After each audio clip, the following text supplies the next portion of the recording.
পৃথিৱী মোৰ কবিতা। কলম কলম মোৰ কমাৰৰ হাতৰ হাতুৰি, ভাঙি পিটি গঢ়ি লওঁ শব্দ। খেতিয়কৰ ভাল যেন চোকা, শিৰলুত সোণৰ সীতা, শিৰলুত সোণৰ সীতা।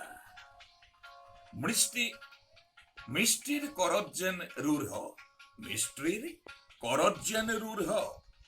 কঠিন কাঠৰ আহ ফালি টানি আনো অভিজ্ঞতাৰ তেজ লগা শব্দ। কঠিন কাঠৰ আহ ফালি টানি আনো অভিজ্ঞতাৰ তেজ লগা শব্দ, অভিজ্ঞতাৰ তেজ লগা শব্দ। চাওতাল মৰদৰ ধনুৰ কাৰ যেন লক্ষ্যভেদী একো একোটা শব্দ। মোৰ ৰক্ত মাংস ইচ্ছাত তীব্ৰ হৈ উঠে।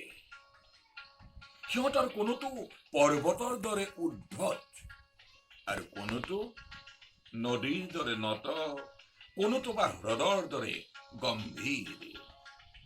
কাৰো কথাত উঠা বহা নকৰে, কাৰো কথাত উঠা বহা নকৰে। নদ নদী পৰ্বত স্বীকৃত বিপুল মহাদেশৰ মই কবি। নদ নদী পৰ্বত স্বীকৃত বিপুল মহাদেশৰ মই কবি। পৃথিৱী মোৰ কবিতা, পৃথিৱী মোৰ কবিতা।